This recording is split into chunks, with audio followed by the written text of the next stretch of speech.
Mick, yesterday had your first winner of the new season with Loch Ness Pineau, a son of Magnetic Jim in Curraghmore, ridden by your son Harry, and he was an impressive winner, wasn't he? Yeah, he's a very quick horse, very speedy horse, jumped very well, travelled into it with ease, and I'd say he has a very bright future. Just when they have that much speed, you would sometimes be concerned that they mightn't have as much stamina. But he, in fairness to him, he actually is both. And we were after putting him up as one of the better ones we had. And when you do that, you put a little bit of pressure on yourself. But we were very happy with him. Over the moon. Harry gave him a very good ride, was good and positive on him, followed Brian Lawless most of the way, and then took it up going to the last. And like you said, he showed that turn of foot then as well, even though he probably maybe slightly idled when he crossed the roadway. Yeah, well, he came to the roadway and he looked at it. Circuit out, you could nearly call him a winner. But he did look at it and he did idle.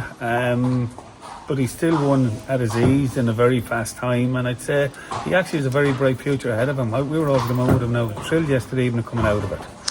Not often do I ask people can I come the next morning, but you were very keen and said roll on because he'd come out of the race so well, and you see that this morning. Yeah, he's in good form, he's been out in the field and everything.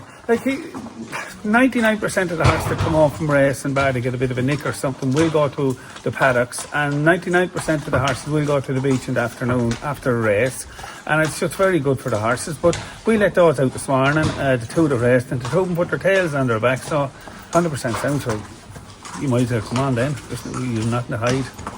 It was a fast time yesterday, just over 6 minutes, 6:01, and in what everybody knows is one of the best tracks in the country, where we've seen so many good winners come out of over the years. Yeah, well, it's a very, very, very good track. There is no hiding place in Curraghmore. I think Brian Lawless said a proper good gallop. Harry set off, was very, very good on him. And I think the faster the race went, probably would have shown our lad up even better, because he's a very, very, very high cruising speed. And the unusual thing with those really ones at the high cruising speed, he can actually pick up off it, which is, yeah, I think he'll go far.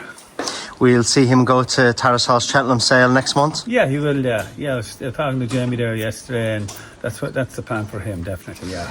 Another horse that you're 50-50 with the minute you don't know whether to run or not is it's in the name, a son of Order St George. He was third the previous weekend in Loch Ness, behind Johnny Fogarty's Golden Heart and a horse of Donegal Dials, only beaten 2.5 lengths. They pulled well clear from the rest of the field, maybe a little bit unlucky in running too, but this is a nice horse, and that was a good maiden, wasn't it? Yeah, it was a very good maiden. I thought he was very unlucky in running, a little bit slow over the fourth last, squares up then, coming to the third last, squares up again. Harry brought him out wide in Lochmore, turning in Lochmore.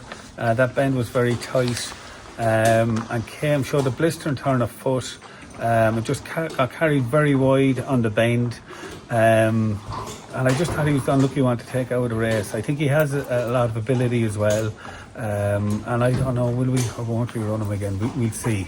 Okay, and Harry, if you don't run, obviously he'll join him and go to the sale. Of course, Harry is wanting to run him again, because he says he'll win no matter where he goes. But we have to balance the books as well.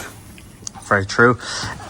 You showed me a horse that you're very fond of, Red Acres. Max is his name, a son of Maxios. This is a horse who's been showing you a huge amount at home, and you're looking forward to run this lad in the next fortnight. Yeah, he ran exceptionally well there in the school and upward there in Monk's Grange Friday. Over the moon with him, probably running a fortnight's time, but I'd say he could be a really nice horse for the future as well now. You like the sire as well, Maxios? Yeah, I love the sire. I think they all have speed. We've a couple of them here, and there's none we actually dislike. So yeah, I do like the sire. Yeah, I think he's a good sire. Getting now into the thick of things with the ground softening up for the horses on the track. Two standout horses that you sold last season, Clondalk Park to Harry Derham, who we've seen very impressive under son Harry in Lisrona last season, and I hear some very good whispers about her that she's going very well, and we might see her in the next couple of weeks, I think. Yeah, she is a very good mare. I hope Harry and his team have a lot of luck with her. If everything stays right for her, I have no doubt that she will be one of the top mares in the UK, if not the top one. She's a very, very, very good mare. keep our fingers crossed. And she's in a very good yard. And of course, by a great siren walk in the park. And do excuse me for forgetting the son of Tai Chi that won in Kirkstown. His name? I don't know. What's the Tai Chi's name? Kansler. Two of us have forgotten that. Yeah. Kansler, yeah. He won. He's in Willie Mullins's now. Yeah, he's in Willie's. Harold bought him. We absolutely loved him last year. Classy horse, a lot of speed. Brilliant yard he's in. And the reports so far with him are very good as well, so we will keep our fingers crossed for both of those horses. It's very important, isn't it, that those horses go on to big things after you selling them? Like we had a horse there yesterday. Anthony Honeyball had bought him.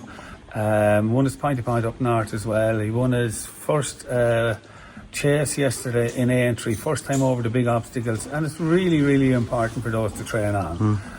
Thank God, hopefully we should have a good season with the horses out of the stables here, because we sold some lovely horses last year. And a couple of nice 4-year-olds to run over the coming weeks, but the Maxios horses the standout one for you, think? Yeah, there's the Maxios. There's a couple of there now to run, and like the Maxios will be the first of them. There's a big horse there that was entered this week to run. He'll run next week. He goes exceptionally well. Yeah, and there's half-brother Clondalk Generals there run in the next couple of weeks as well. So we have a couple of nice horses to come out now. The ground is softening. The ground yesterday in Curraghmore was beautiful. So the nice ones will start popping their heads up now, yeah. Might pay another visit then in January, because I know you have a strong team of 3-year-olds that you're very excited about already. Absolutely. Well, look at here, you'd see 3-year-olds starting out, but like we've been to John Bailey's here with 3-year-olds last week, and I couldn't believe they were a straighter. They went and done their job as well, and you'd pick a couple out of it already that you'd love, and sure, it's keeping the dream alive. We're dreaming of getting the Clondalk Parks or some of those, and hopefully we'll have another one this year again. Well done yesterday. Best of luck with maybe the 2 horses, depending you get your way or Harry gets his way, and very best of luck with the Maxios horse in 2 weeks' time. Yeah, we'll see. We'll keep our fingers crossed there. There's a couple of them there now, so hopefully we should have a nice couple of weeks ahead of us. All things are going well, Davey.